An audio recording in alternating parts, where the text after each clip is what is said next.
Starting. Oh, it looks like we're live. We're live. Hello, people. I just want to say hi. It's been a while. I know it's been a while. I've been kind of crazy busy. I have some special guests. If you didn't see all the messages that I was kind of spamming out, I have got Charlie and Raph from the Ding Dent podcast hanging out with me. How's it going, everybody? Yay! Hey.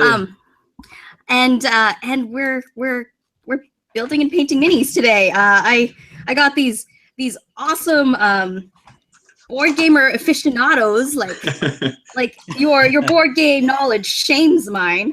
But to hang out with me and build minis. You probably got us on the miniature games. Oh my gosh. Me for sure. I don't know about Charlie. Yeah, probably me too. Yeah. Oh, dude, So one of the things that like brings me both like heartache at the same time, like the minimalist in me is like, oh, I can't believe I did that. When I moved in the summer, pretty much across the country.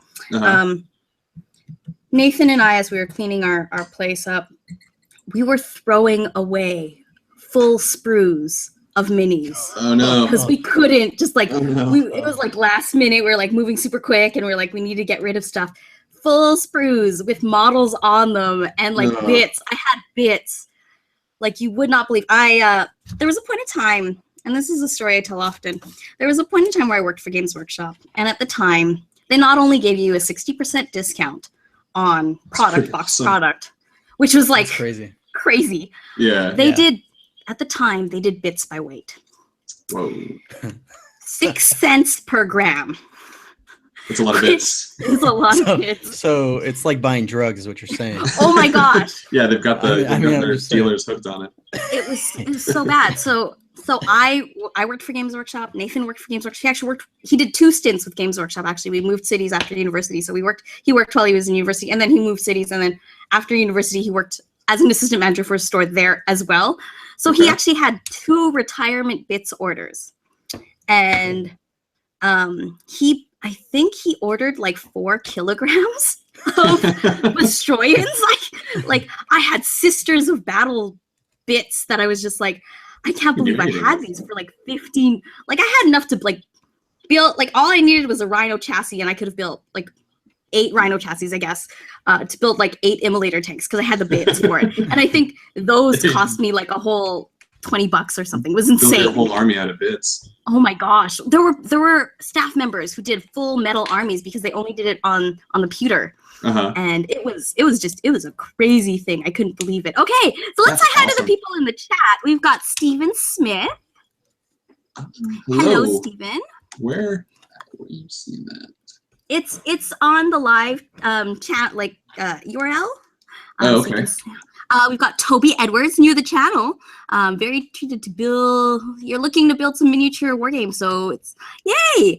So hello, Toby. Eric, hello again, and John. Oh my gosh, how you doing, John? John is across the river from me. He lives on the other side of the wall, because I live in what is essentially South Detroit because of the way the river bends. The border between Canada and America, where I am, is like it hooks funny. And so where I am, I'm actually south of the border on the Canadian side. So it's this weird. So are we allowed to talk about hockey on this? Or is this only miniatures? Oh my gosh. Okay. Okay. I want to get your take on who you think is going to win the cup. Oh, it's going to be like Nashville. I want to see PK raise that cup over his head as a big FU to all the Habs. Because he was the problem they didn't win, you know. I don't know if you know this.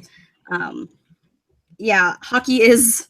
This is a Canadian, like I'm Canadian. This is my channel. Yeah, we're going to talk about hockey. It's all right. We'll just leave Raph out. That's cool. Yeah, I only get to like talk trash to Charlie every couple of years when the Blackhawks are doing really well.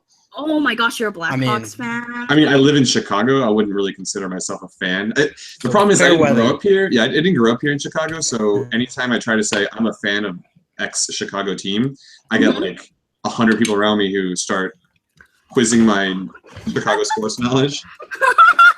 So I'm not really a fan. I just like wear a Cubs hat. The craziest thing is, okay, so I grew up with hockey.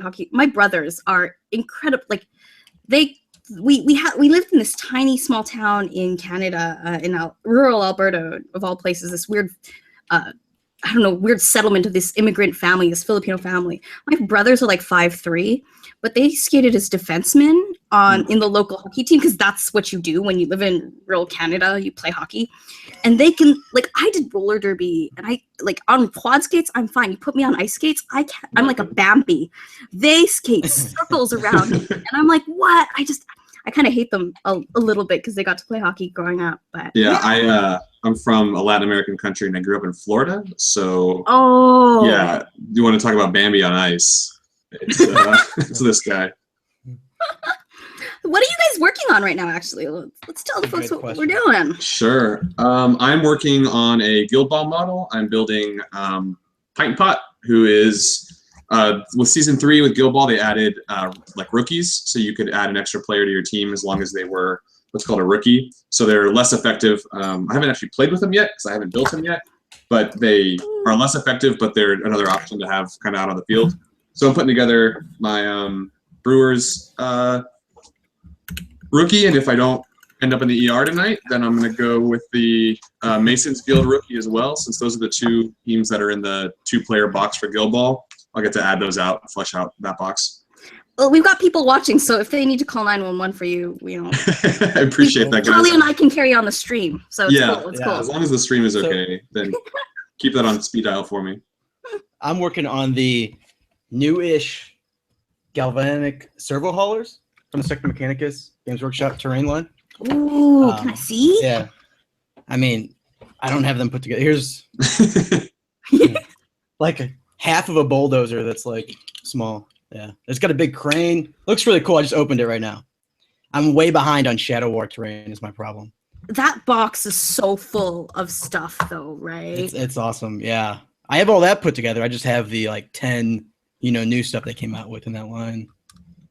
Oh my gosh. You got to fill up a huge table too to play that game.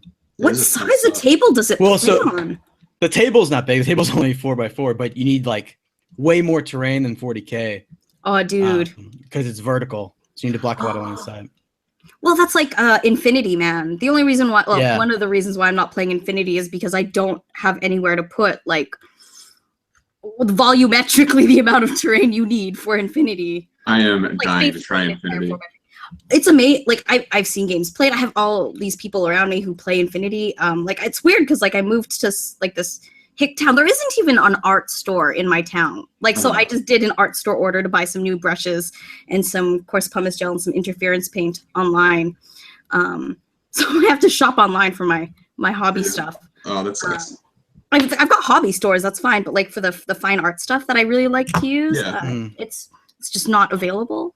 And so yeah, but there's all of these hipster games out where I'm living right now that everyone's playing, which I'm super excited about. Everyone's like, yeah, I'll try that game. I'll try this game. But back home it was no, you play War Machine, you play 40K. Otherwise we don't really know your name. There was a small Malifaux community and a kind of a few guys who played for a city of 1.3, 1.4 million. Whoa. The community was tiny. Where did you live? I lived in Calgary, which is okay. It was the 3rd largest city in Canada. It's the 3rd largest city in Canada. And I moved to a place which is I call it a town. It's maybe a large-ish town. It's not very big. you can drive 15 minutes from one end to the other, and it's that's it. It's probably bigger than where I'm living. So I'm out in the tiny suburbs of Chicago. I'm not actually downtown. We've actually got a pretty awesome gaming scene. There's a really nice local board game shop that does miniature stuff. Oh, that's awesome. Yeah, they've kind of gone back and forth from War Machine and all of those families. They did some Horus for a while. They got into Games Workshop, I think, last year. And we started Guild Ball for a little while, and then that kind of fizzled out. The store won't stay open past 9 o'clock. Oh, yeah. So it makes it really tough to play Guild Ball. Are you sure you did not scare everyone away, Ref? It's not what I was more told. likely. Is power gaming? Is that what it is? He's tilting on the board. Yeah, I could just imagine Raph being the tilty gamer. They didn't appreciate all of my stringent paint assembly and paint requirements. You actually have to play with minis that are put together. You can't just take a base with the word Proxy, that's yeah. on the box. Man, I thought about so Guild Ball. They you can print and play the entire game for free, like officially released by Steamforge. So That's I thought awesome. about having a bunch of like cardboard standees because I paint very, very slowly. Oh. Well, Very slow. okay. What? I'm going to show you how to. We're going to do a hangout, and I'm going to make you paint fast. That's what we're going to do. I'm going to teach you how to paint fast because I can crank stuff out. I can do like speed painting, but when I'm the team that I'm working on right now for Guild Ball, I'm trying to do like to the Nice. best of my abilities, which just then means I never paint. Nice. Well, I'm like that's kind of like what I'm working on right now. So I'm working on Dark Age. I'm actually pinning. Oh, you were Nathan's- talking about that. Yeah. So I'm pinning Nathan's Kukulkani right now. Let's see if I can get it on the camera. It's a huge That's pretty model. awesome. Whoa. So yeah, I have a thing for pinning. Like I pin a lot of models because I don't know. There's something about like it's really satisfying to me. So like Yeah, I you can should actually pin stick it in their dry fit. It's not even glued. Mm. Nice. Because yeah, for me, like I drop a lot of models. Maybe that's what it says about me. Is I'm really clumsy and I like to wreck things. And so like I'll try to pin stuff when I know I'm gonna be like, oh, my sleeve's gonna catch that, sweetie. You might as well let me pin it before I wreck it, and then you have like after it's painted. So it's one of the things. But yeah, so I'm working on Dark Age. I'm actually like my Dark Age minis.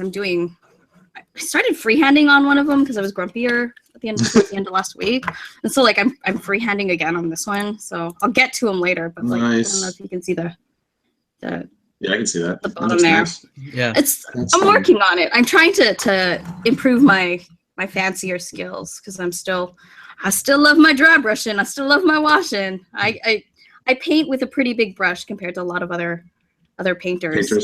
Yeah, the smallest brush I use is a Winsor Newton miniature brush at a size 1. So wow, that's your smallest. That's a Yeah, nice that's- face. That's That's what I crazy. do. That's what I do with eyes with and freehand with and details with. Jeez. So brush control is kind of my thing. So We're clearly on camera with a professional here, Charlie. Yes. professional. Professional. No. I'm just lazy and I'm fast because I'm lazy and I want to play games. I'm so desperate to play games. So yeah, I'm working on my Dark Age stuff because there is at Origins, Dark Age is not on the schedule.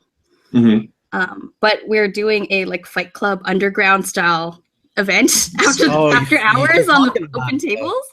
Yeah. You're So not we're doing. supposed to talk about it. Yeah, oh, frick. I'm not a man either, and I'm still playing, so it's okay. The first rule. They're making, so one of the cool things about Dark Age is they have this like challenge token. You can earn challenge tokens by like, they have them in like the OP kits, and like if you go to like official events and stuff, you can earn them. They pass them out.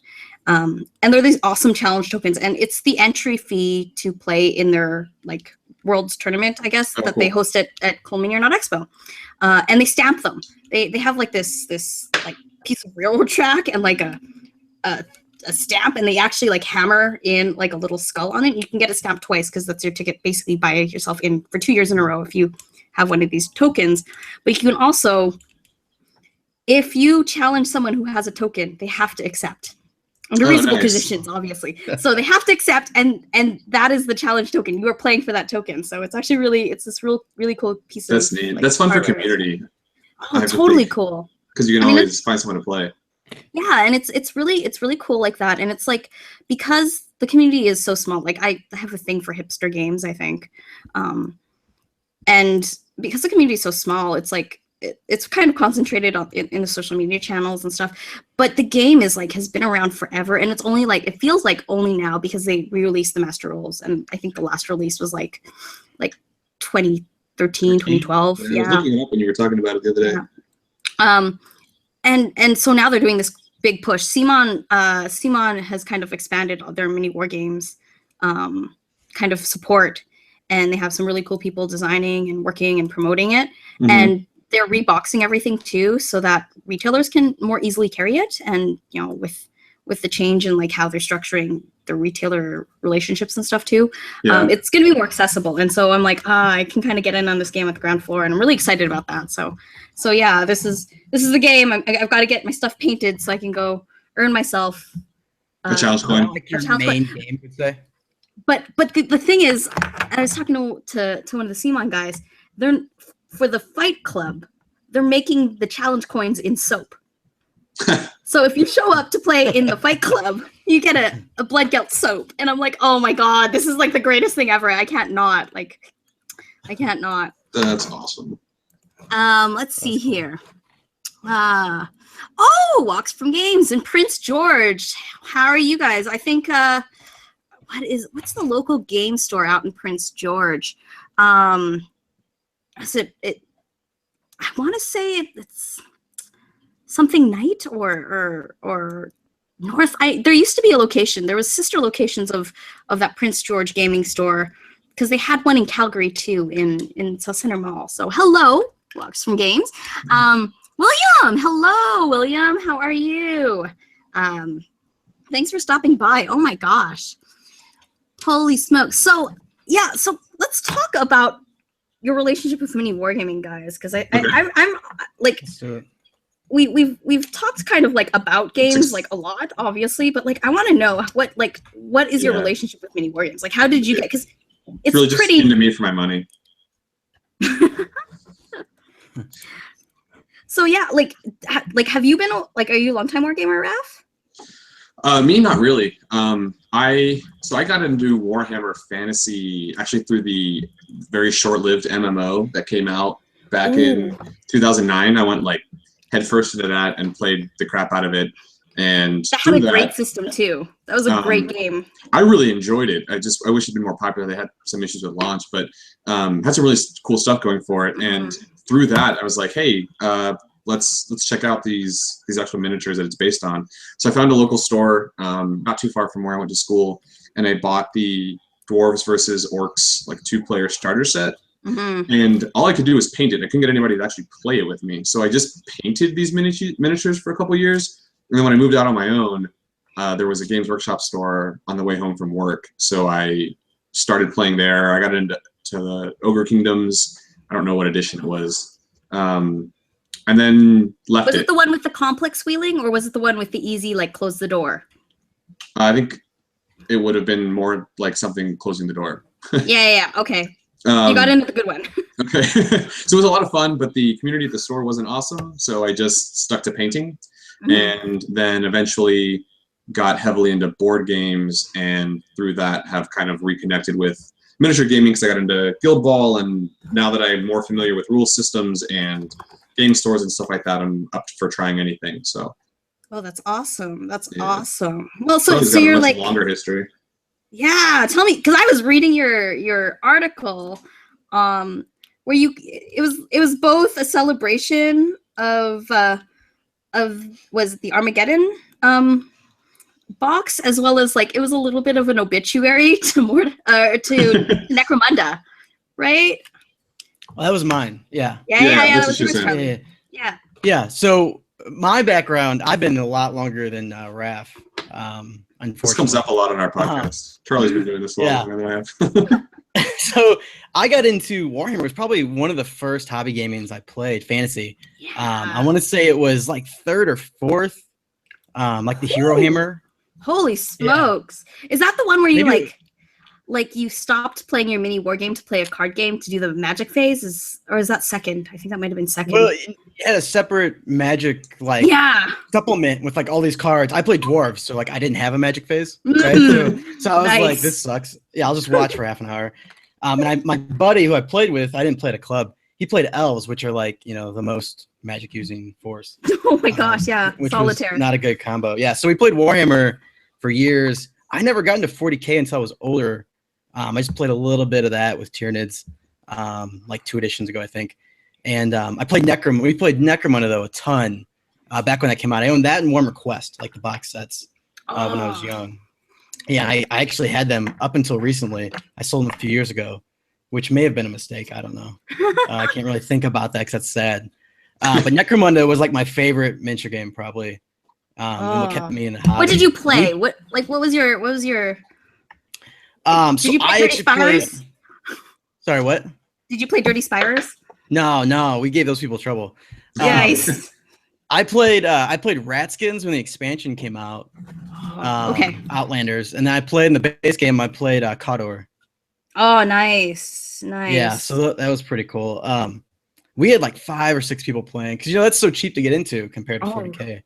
Totally. So everyone actually bought like minis in my group, which was nice. And I had that cardboard terrain that lasted pretty long for how cheap it was. Holy smoke! The cardboard terrain, like I still find a little bit here and there, like the old like fantasy stuff, the Mordheim stuff, even like that stuff works so great for Malifaux. It's kind of insane. But yeah, I have a soft spot for that. But I also have like, I don't know. I was working for the company in, I think it was Battle from McCraig when they had that ship terrain piece. Yeah. And like I owned so many of those freaking ships because like my husband played Tyranids at the time, and so one of the cheapest ways to get the gaunts and like just get hordes of them, he played an Endless Swarm, so it was like a lot of gaunts.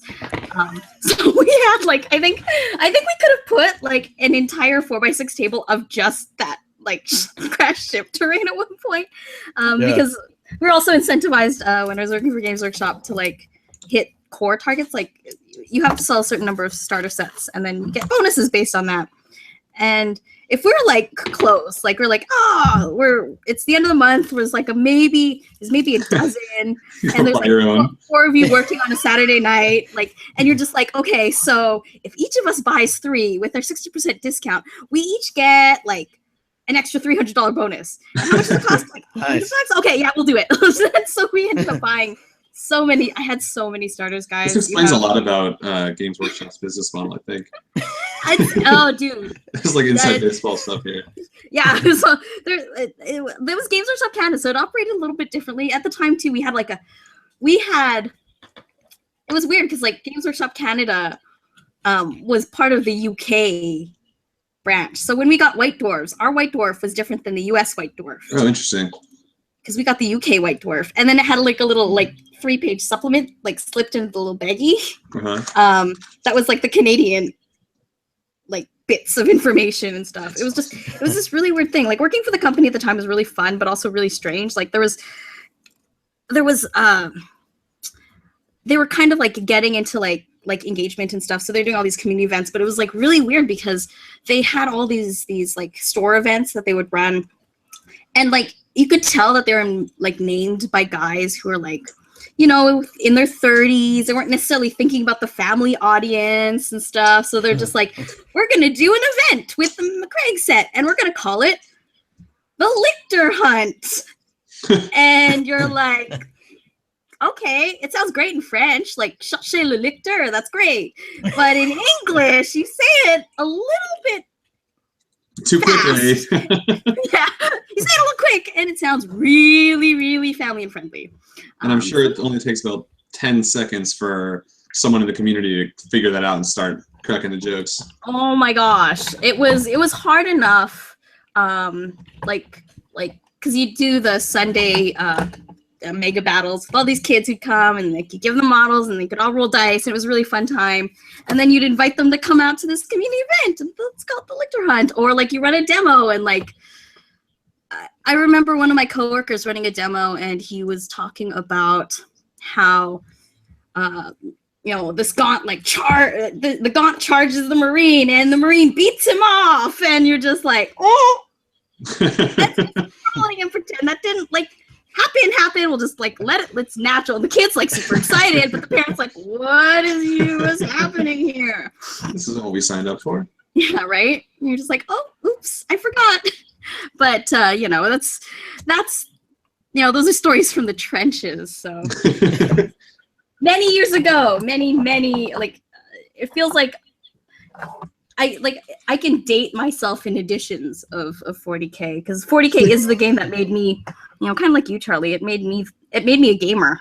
Like I didn't play board games really. Like I played board games with my family as a kid. I played chess with my dad a lot growing up, and like I played the most cutthroat games of Monopoly because my brothers were like 14 years older than me. So as growing up, they would play Monopoly with me, but they would try to like maneuver me. So we'd have like the most like emotionally charged Monopoly games, like emotional blackmail and stuff would be a part of it. That's a pretty standard part of Monopoly.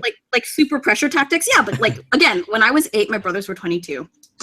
I'm 23. They had engineering degrees, and so they'd be like, "Yeah, you make this deal now. Make the deal now, or else I will never take you out to a movie again." And I'm just like, "Oh no!" So it was the first time I played Monopoly with my husband. He thought I was a psychopath, but yeah, like 40K got me into tabletop gaming, which was a really weird entry point for me because like I guess it came out of playing a lot of StarCraft. And then I was like, oh my god, this game is StarCraft on the table. And it was just at the time when they were resculpting all the Tyranids to look less like the movie Alien. Like, you know, the Ridley Scott. Yeah.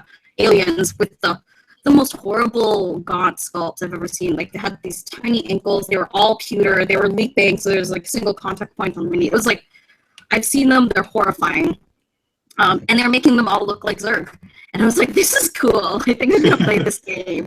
And then, like, I'm such a fangirl. I have Tau tattoos. And I'm actually planning my back piece, my entire back to be, like a full, like, Oshova back piece. Because I can't not be in love with the game. So, yeah. Nice. I'm really excited with the 8th edition stuff and trying, because I've never played 40K. I've only played Fantasy. It's, I don't know.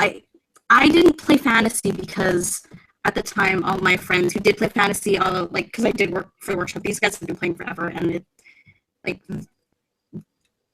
guest range was still a thing for a lot of it. Like the 6th and 7th edition, and there wasn't pre-measuring, and it was hard for me. I'm not a carpenter, so it was really hard for me to play and get in and like see the maneuvers and see the game. So I was just like, it never appealed to me. Song of Ice and Fire, I feel like, is a spiritual successor to Warhammer Fantasy Battles.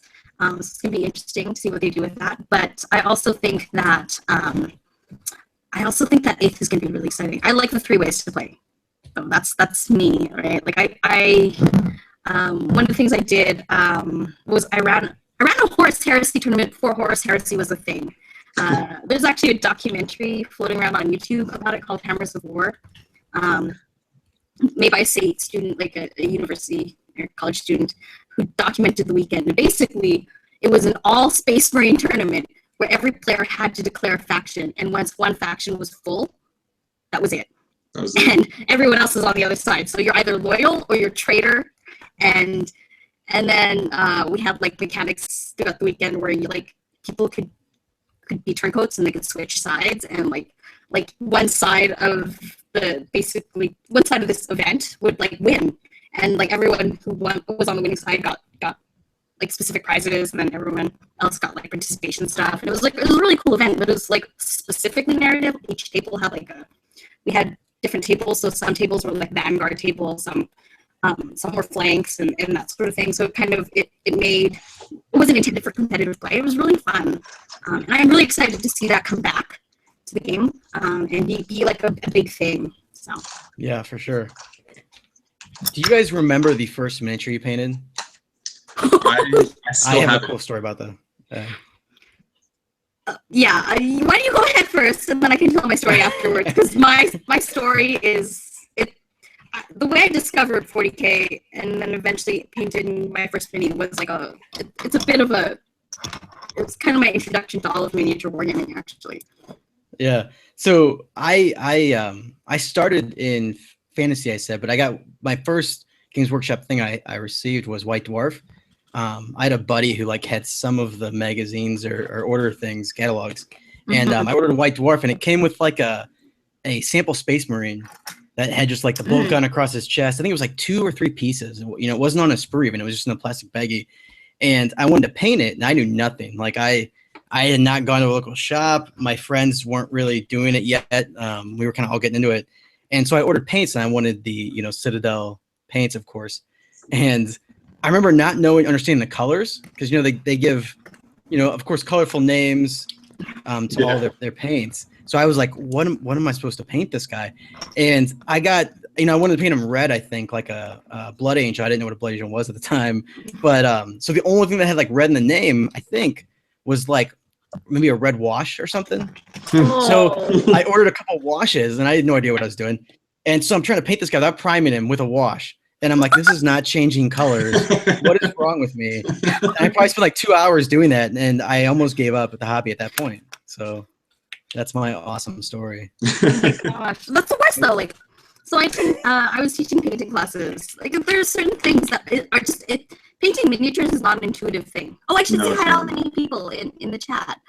Cynthia, hello. Mark, hello. Is the audio a bit cracky? I'm not here. It's cracky for me, but I assumed that was just me. Okay. Yeah, cracky for me as well. Is that me? Maybe. Let me see if I can clean that up a little bit. Does super glue go bad? I can't get anything to stick together. I'm like Charlie trying to paint with a wash over here. Are you using super glue? I'm using the gel super glue. That's what I normally use. Like Gorilla Glue, or you got the Citadel thick stuff? No, this stuff. See. It's like Home Depot gel super glue, so it's not like super liquidy, and it works great normally. But I don't know if it went bad or if it like separated into layers. But I can't get anything to stick. Do you have accelerant? No, I don't. It's like the Insecure Man. That's the stuff. It's the smell of hobby in my household, actually. That and dog coat. Yeah, everything's just taking forever. Oh man, blow on it. Put some water on it. Might help set it. Yeah, it's the humidity in the air that sets super glue. I did not know that. Wow, we're getting science lessons too. This is awesome. Hold on, guys. I'm gonna quickly see if I can fix my audio. Yeah, Charlie, you don't teach me things on the podcast. Because I don't know things. That's let me quickly see. Well, I do have some water, so I'll try this. Well,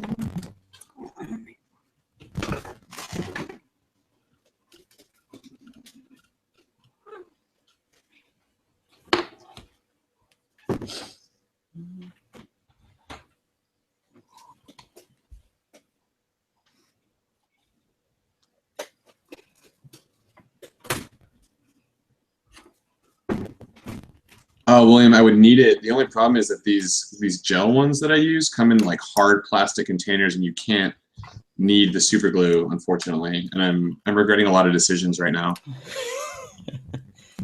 Okay, I'm turning my gain up a little bit. It might also be all the knocking I'm doing on my table. Does that sound a little better?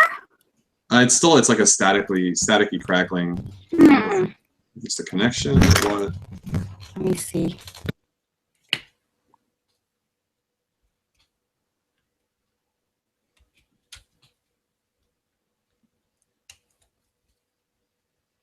Well, the water seemed to work on the on this stuff. Asian momming it for you, telling you how to live. That's what I do. I could use a little of that, I think. Let's see here. It didn't start crackly, it just like became crackly. Huh.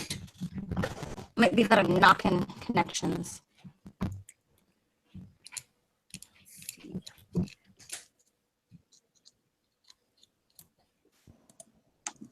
How's that? A little bit better? Yeah. Otherwise, Yeah, yeah. Sweet. Okay, awesome. Silly, fancy. I got a fancy microphone for all the podcasting I was not doing, but you used to produce a podcast. One of the it was Nathan's podcast. It's called JD Gamercast. It's the saltiest, bitteriest podcast about miniature war games ever, and it was really fun. We did it for 5 years, and I don't know, it's one of those things where it's just like now it's kind of hard to be salty because Games Workshop is doing so much right. Yeah. But there are other companies that are screwing it up too, so it's okay. I mean, games are just fun right now. There's like so much good stuff going on right now in the hobby. At least, I mean, it's definitely on the board gaming side of things. I don't know if the miniature world is the same, but it's a great time to be a board gamer. It's a great time to be a mini board gamer. I can say that for sure. Like between. And like even like the hybrids where it's like all the board games I own that I'm like, I need to paint this set. It's so pretty. And it just it's kind of like I buy a board game that I love and also end up hating myself for because it ends up on my shelf of to paint that that just keeps growing. So it's like a way for me to double up my shelf of shame. Sure. I guess. Let's see here. So did you tell the story of the first mini you painted, Raph? No, if I had it, my story is basically the exact opposite of Charlie's. Like I tend to over research like any hobby, anything I do before I absolutely over research it. And so like when I started painting, I still have the first mini I painted. It's downstairs in my little display cabinet. And so you kept it in a display cabinet like that right there. You're not hiding it or throwing it away or like destroying all evidence that it existed. Yeah, like, mine is long gone. Well. No, I'm super proud of it. Like because part of it was because I was new to fantasy, right? So when I like read the rule about how like your monsters have to be holding the weapon that they are bringing into battle and that sort of thing, I took it like super seriously, not knowing that like the shop was pretty casual about that. So I didn't know what kind of army I wanted to build, so I even like magnetized the wrist on it, so I could pull that's crazy. the weapons out, stuff like that. Yeah, so magnetized the first mini you ever painted, like yeah. So like I'm very proud of it, but it's famous all, man. It's its own kind of embarrassing. That's awesome. It took like that one miniature took me like I don't know 10 hours to paint because I didn't know what I was doing. And, oh, dude. I've come a long way, like in getting like speed painting. Like I'm total, like most of my Guild miniatures are totally speed painted. Sweet. I mean, like that's the thing, right? Like if, like I don't know, I derive satisfaction. Like I can do the first, I don't know, I'd say 60 to 80% of a mini in the first hour or so, and then after that, it like slows down and takes, you know, it can take anywhere from another 1 to 2 hours to get it finished, like get all the details painted and all the fiddly bits. But like, yeah, just cleaning everything up, right? I've got stuff like I paint skin really quickly, but other stuff like takes forever. Like clothing and fabric that I'm trying to blend right takes forever, but skin for whatever reason I can blitz through. I think that says something about you psychologically. Yeah, this is a really interesting session we're having here, Teri. he really likes. Dude, all it really means is you need to play some less stressed minis, maybe. Like that's I'm learning a lot about practicality. Yeah. So yeah, it's one of those things. So the first mini I ever painted was because I discovered that Nathan had a stash of Games Workshop minis that he had hidden from me. We moved in together for university, and I'm really short. I'm 4'8", so like I'm really short, and people are actually surprised just how short I am when they actually meet me, because a lot of the photos I post of me online have no sense of perspective whatsoever. But we were moving apartments, and I was moving his stuff, and like there was this box, like this office, you know, banker's box, like the box you get when you're fired from a job, at the top back corner of his closet. Like I couldn't reach it or see it. I didn't know it existed until everything had been removed from the closet and I saw it. And here I was thinking, like, back then, pornography was not delivered digitally quite yet. Like it wasn't a thing. So I thought, oh my gosh. I thought you found his porn stash. Yeah, I found his porn stash. And so I like got some like a stool and a chair, and I stood up and I grabbed the box, and I was expecting it to be heavy and like it was gonna fall on me. So I was like prepared, and I was prepared for it to be like super heavy, and it just rattled, and it I pulled too hard on it, and I could hear this thing go whoosh as I pulled it out, and I'm like, what the heck? And I brought it down, and I saw these, I think we ended up calling them Skittle Nids, because there were these Tyranids that were painted in craft paints in the colors of the rainbow, like they had tasted the rainbow. And I'm like, what is this? So would he have been more ashamed or less ashamed if it had been a giant box of porn? It gets worse. The story gets worse. So I'm just gonna embarrass my husband right now because he's not here. It gets worse because I said, what the hell is this? And he's like, okay, first of all, don't judge me. Like it's a game I play. And I'm like, at this point, like he'd known, like I'm super into comic books, I'm super into like video games. I'm like, I'm a nerd, right? And I'm like, okay, so this is a game. Why do they look like this? Like this is a war game? Like they look really dumb. Cause like at the time I was playing StarCraft, and those aliens looked awesome, and these aliens looked like they were painted by the people who paint like dollar store children's toys, like the little tiny animals, like just like mess, like the dinosaurs, just messed up, like crazy colors, psychedelic. And I'm like, what happened here? And he's like, okay, so my mom got them for me when I was 13, and Games Workshop didn't allow you to like play games in the store unless they were painted. And because I wasn't painting, and she was like a mural painter or something, she did all this stuff. She painted them for him, but she chose the colors, and that's what they looked like. And he was so embarrassed by it, he never actually played the game in the store. Because at the time he was a teenage boy. So I repainted them for him. And those are the first minis I ever painted. They are long gone because those were the pewter Tyranids. And so they're like the ugly sculpts, the crazy sculpts, like the Zoanthrope, which looks super cool now. If you look at really old pictures of Zoanthrope, he looks like a DJ. Like you could like sculpt some like there's like waka waka ya, like that's his pose. And it's amazing. So it's like, yeah, those models are long gone, but like I was just like, yeah, I kind of like got into miniature painting by painting an army for my boyfriend at the time. Who I checked the minis, but I kept the guy, so I guess Hawaiian. Hey, I kind of win, right? Like, and so then I ended up collecting Tau out of the army starter boxes, and had those for 3 or 4 editions. Oh my gosh, holy smokes, for quite some time, and I loved them to bits. So yeah, they were one of the things that I ended up getting rid of when I moved across the country because I hadn't played 40K in forever, and like I loved them, but I couldn't justify moving them. And then so I gave it to a friend who would take care of them for me and love them and appreciate them.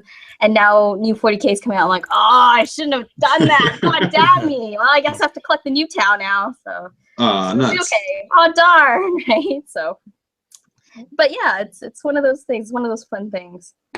Let's see in the comments here. Well, 2nd edition 40K. Oh, Eric hates skin and faces. It's one of the skin is challenging for a lot of people. There's a lot of ways to do it well. A good base coat, flesh wash, and a light washing well will take you far though. Yeah. So my first miniature, since they were ogres, had a ton of flesh, and those I got pretty happy with. It was like base coat. I did like the darkest, the mid, the light, a wash, and the light again, and just that I was super happy when they came out. But I found a really good tutorial online for skin where you start with it's like the old GW like dark flesh or something like that. It's like almost brown. It's brownish brown. Red. Yeah, and you start with that and you build up all the way to like Commando Khaki. With another mid-tone in between, and it works awesome for me anyway. That's kind of why I've gotten so fast at it, is you just blitz your way up through all those colors. Those are swear words on my channel, Raph, you just said. Which ones? Commando Khaki. Why? Anyone who is painted with Commando Khaki and painted a lot of Commando Khaki as a base coat knows the coverage of that paint is terrible. It's the worst. It's like some of the worst. And the color is so nice, and there's no equal out there to it. Yep. That's why I only use it as my like highlight and don't even try to base coat with it, because you need the whole pot to cover skin. Nathan did. We used Commando Khaki as a base for one of his Firestorm Armada fleets, and that was hell. It was hell. It was hell. He hated his life, and so yeah, Commando Khaki. We bought pots of it. Like we had like so many pots of it, and just the coverage of that paint is awful. One of the tricks I do for skin is I base coat in an ivory. I do a lot of like, if there's a lot of flesh on a mini, I'll either spray coat with Army Painter bone, especially if it's like true scale humans and stuff. I'll bone as my base coat, and I'll wash over it in colors, because the wash will like just seep into the creases of whatever flesh tone or anything else. It just seeps in and creates a shade. But the bone underneath is like the color of sunlight, right? So it's a little bit warm, it's a little bit light, and then you don't have to do the highlights. And or you can see the highlights. So it's one of the tricks I tell people if they're looking to speed paint. I think I did some zombies for Zombicide. I can crank those suckers out like you wouldn't believe, like 20 in an hour. Oh, nice. Priming bone, doing base coats, doing some Army Painter strong tone over them. So that would be a question for both of you. Do you like start light and go dark? Do you start dark, go light when you're normally painting? Charlie, go ahead. You tell me the right answer, and then I'll say what he said. I don't know the right answer. I usually go with like a lighter base coat, and then I just do like tabletop quality. I usually don't spend the time to do better. So I'll go like a wash over that and highlight with maybe the same color.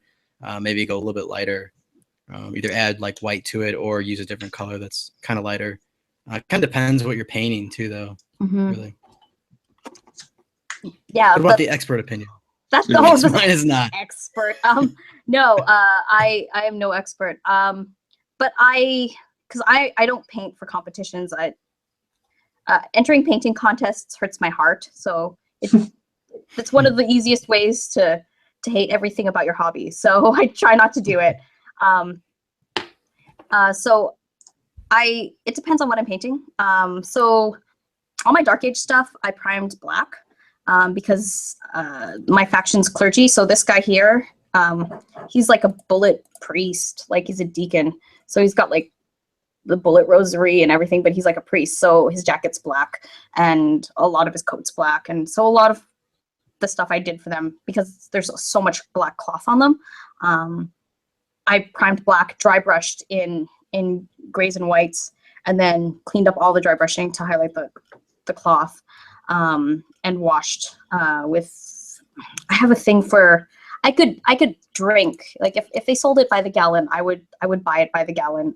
Secret Weapon Miniatures is soft body black for blacks. Oh yeah, Secret Weapon watches are really good. I love that stuff. So I own a number of them and I love them all. Yeah. But like a good mother, I have a favorite, and soft body black is my favorite. And so like because there's so much black in that's where I went.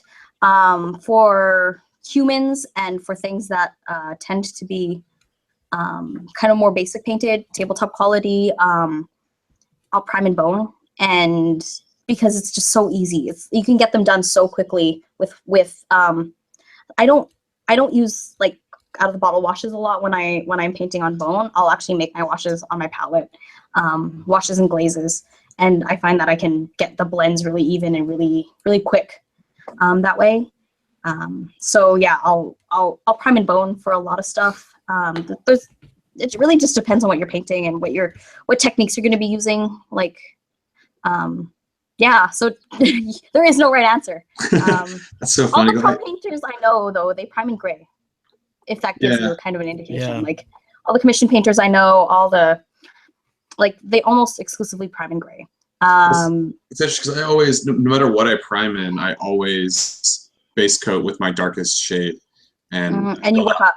Then I always work up, just because I can sort of like watch it develop that way. It works better. When I started painting some of my like the attack wing ships and I'm doing some stuff with some X-wing ships now. Dry brushing and washing on those to color correct. I do a lot of color correcting with washes. So I'll dry brush with a crazy color. Like I did some Klingon ships. I dry brushed them yellow, and then I inked them with some turquoise to get the right shade of green. And it looks crazy when you do it. You're just like, I've ruined this model. This thing is horrible. I've messed this thing up. It's unsalvageable. But I feel like a lot of minis, when you get to about that 60 to 80% stage, you're just like, this is garbage. This is terrible. This mini is gonna look, it's awful. And then you get past that hump. I feel like that's where the dip is. Yeah, it's funny how that happens. Like it just depends on how you want to work your paints, right? If it's additive or subtractive. Because I'm playing with a lot of techniques now, so we picked up some interference paint. I put a little Instagram video of what some Instagram what some interference paint I use. Nathan used some green stuff on, or green interference paint on, like a teal color for some of his Scorn, and it looks so good. And I'm like, I have to play with this stuff now. This stuff is amazing. Oh, is it that shiny, like, almost, yeah. I tried to duplicate like a Mother of Pearl look on a mini a long time ago, and I got something I was happy with, but not amazing. And then I saw that video you posted, and I was like, oh, that would have been perfect. Yeah, interference paint, it's amazing. And I'm just like, I need to figure out how to use this, and I need to teach people how to use this, because I've got to play with it a little more to get good with it, good enough to be comfortable to tell people about it and use it. But like, there's certain hacks that I've kind of come up with over the years, like coarse pumice gel is like one of my favorite things. And then Games Workshop decided to steal my thunder and release it in pots with paint already mixed in. But like one of my first videos was talking about like artistic mediums as basing materials, so coarse pumice gels and crackle pastes that you can mix paint into and use on miniatures. And yeah, you can buy it in huge quantities. So that's kind of where we go, and that's also why I need an art store in my town. Yeah, I'll be right back real quick. Yeah, I use that stuff for on bases, and it always looks really neat. Amazing. Yeah, it's amazing, and it just really depends on what kind of effects you want to use, but you can do some really, really awesome stuff with it, like really awesome stuff with it. And because it's already like it's got a paint medium in it, you can just mix paint into it, and then you don't have to do the glue seal step and all that other stuff. Like I said, like half my painting hacks come from the fact that I'm super lazy. Yeah. And yeah, so yeah, like you paint a lot of humans, like Yeah, I do. Guild Ball is humans, hey? Yeah, so. Well, humans except for this giant bear that I'm about to assemble. Let's see. I don't know if it's working or not. Oh yeah, I can't see it. Yeah, so his name is Cena, the Grand Champion. It's kind of cool. Actually, every team on Guild Ball has a mascot that is a member of the team and plays on the field. So like the Brewers have a cat, and actually their second mascot is a dog, which actually have fully painted up here. It's a little Saint Bernard with a beer barrel. So they all have like some small animal that comes onto the field and does like a minor effect. But the Hunters Guild, which is one of my favorite guilds, they actually have a fully trained bear that is a full member of their team and does not take up the mascot slot. It's as if they were a guild baller. And he can technically score goals, or she can technically score goals, but she's really more often used to just maul another player and score some takeout victory points. But yeah, for the most part, Guild Ball's human, except for these like awesome mascots and giant bears. That's fantastic. I mean, I think when it comes to like those fun creatures to paint, like it's so much fun to just get those really interesting minis to change it up a little bit. Yeah. Also, I love painting fur. That's the other thing. Like I have some of the best dry brushes because I buy my dry brushes in the makeup section of the stores because they're so cheap, and you can get some really dense and fluffy dry brushes, and they give you like an airbrushed effect, so you don't get that chalkiness. Interesting. Yeah. I think I made a video about how much I love them. I made a love song video to them because they're so amazing, basically. But like fur is like one of my favorite things to paint because it's so easy and it's so satisfying. You're just like, yeah, I'm done. But that's kind of my thing. Yeah, no, I think that's probably why I've gotten to be so quick with skin, is because I painted so many Guild Ball miniatures, and they're also dynamic. So there's a lot of fun. You can play with skin tone too. It's like a ton of diversity in the Guild Ball world for the most part. So there's a lot of opportunity for you to play with different skin tones, which is a lot of fun. And it also kind of like pushes you as a painter a little bit. So Well, I think that's the other thing is I love painting different skin tones. I've been playing around with that as well for my Dark Age stuff. The universe is kind of really dark, but like there's this like I like to think of humanity as one where, because everyone is kind of downtrodden, there's this huge diversity of skin tones and so forth, and it's really fun to play with. Although, like, the diversity is harder because I find that it's hard to find paints like that are specifically labeled as flesh. You know? Yeah. So. Yeah, flesh is always a like whitish pink. You know, like so much pink, so much pink. Yeah, here's another one of the animals from Guild Ball. It's a armadillo named Wrecker for the Masons. He's pretty awesome. So cool. His basic only power is to roll across the field and tackle people. That's awesome. Okay, so yeah, what is your favorite color to paint? Let's go with that, because I think there are certain colors for me that I feel zen and like harmony painting. Sure. What do you guys have? Like, what's your repertoire that makes you feel good about not only like the hobby but your skills? I love metals for sure. Like anything that can be weathered and like look old for like post-apocalyptic stuff or like terrain. I just love painting like metals, like dark corroded stuff. Looks really good. Nice. Yeah. You do you use weathering powders for rust and stuff too, Charlie? Sometimes I use a lot of different washes. Kind of mix them. You can kind of get different effects that are pretty good. Okay, you got to share now. You can't just like talk vaguely about your technique. Give me specifics. I wish I had my Shadow War terrain here. I painted like all the gantry walkways metal and used washes. So the paints I use though are pretty old. I've like before GW renamed their paints like 3 or 4 years ago, or maybe it's longer than that. They changed the supplier, completely different paint. I know this because I'm a brush licker and I can taste it. Yeah, so I don't know the names of what they are actually, but I'll use like I like the Devlin Mud, the old Devlin Mud.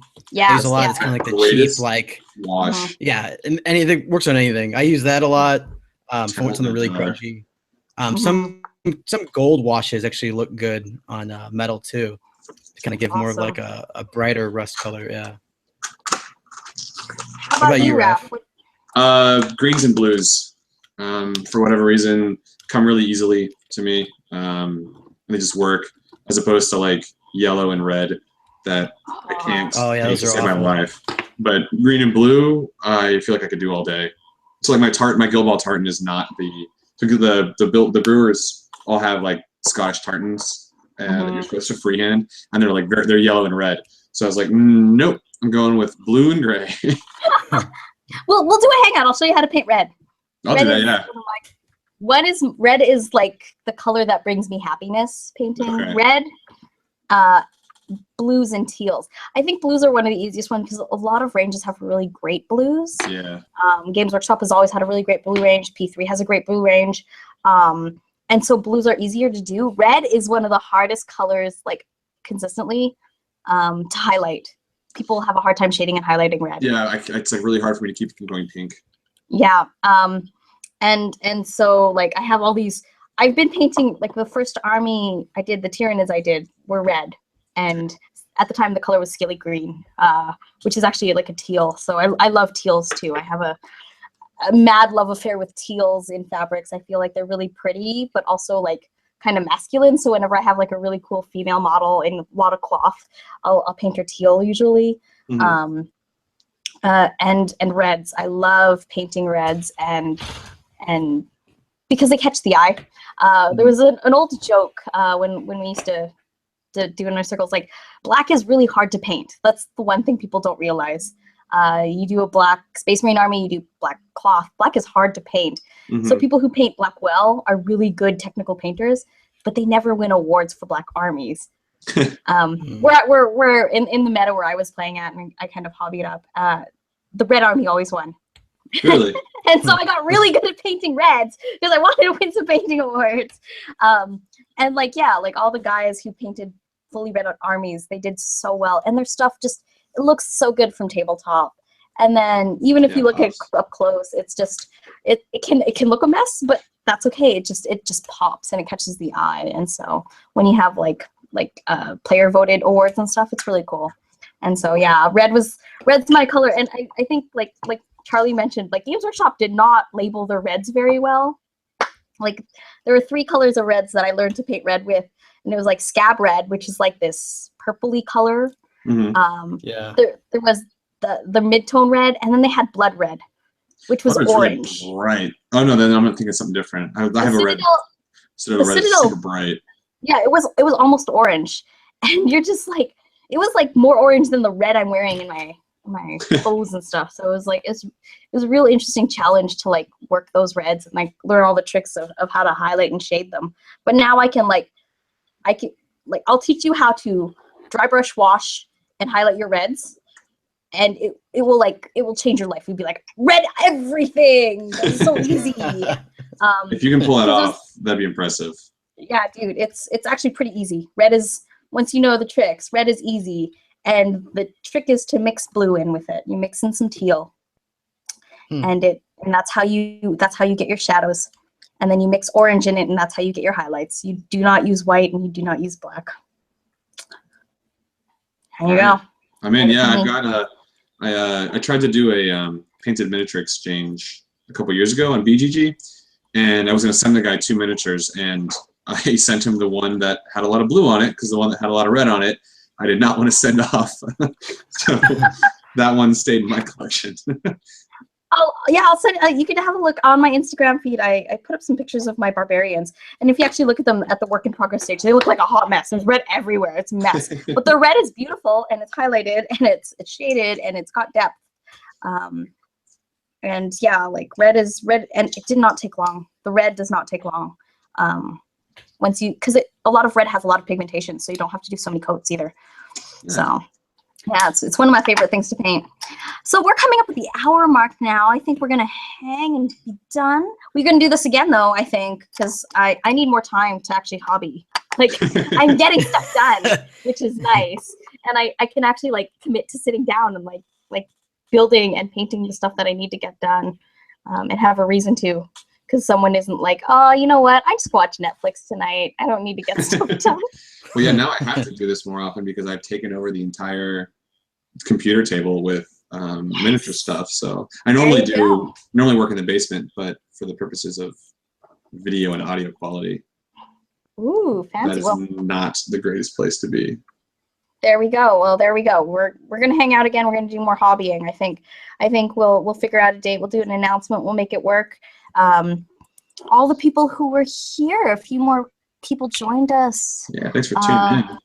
We are Venom74. Hello. Thank you so much for stopping by. Cynthia's actually, if you guys check her out, I know she used to have some really awesome videos on YouTube, painting stuff. She's been priming dark tones. For darker tones and white and gray. The other thing, if you guys do, like if you do have stuff where it's just like, I want to prime most of this model dark and a little bit of this I want to keep light because like I've got a little detail here I want to do. Prime the entire model black, or prime the entire model of a lighter color first. Okay. And then stick a little bit of poster tack on the parts that you want to keep white. So I did, like one of the first videos I did for Geek Sundry vlogs was a Space Marine where I wanted to keep the shoulder pad white. Mm-hmm. And I was just going to paint the edges anyways. So I primed him white just on the shoulder pads, and then I put poster tack over the shoulder pads, and then I primed the rest of the model black, and I peeled off the poster tack. Poster tack is the most underused hobby supply. Just like blue tack, like ticky tack stuff? Yeah, totally. Yeah, that's the stuff you can buy at the dollar store. You're going to toss it away anyways. So it's amazing. I use it for like helping me set like super glue stuff. It helps me dry fit all my models. Like one of my favorite products. And I feel like nobody really talks about, especially if you're beginners in the hobby, you don't really know about all these little tricks and helper stuff. So glue tack, it's the stuff. All right. It's like pro tip number 55. Yeah. Is this archived? Because I need to watch it. Absolutely, it's gonna be live on my channel. You can watch it whenever and hang out and like you know. But like we're gonna do this again. So like I said, I'm an Asian mom. I like to tell people how to live. Yeah. Next time I'm just gonna pretend to be working on stuff so I can pay more attention. Yeah. For sure. Thanks.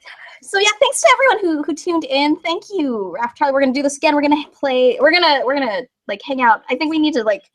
I want to hear more about Guild Ball, Raph. So next time you're on, you're gonna sell me on this game because it's like I did a count of the mini games I own and play regularly, semi-regularly, and it was like 11, I think.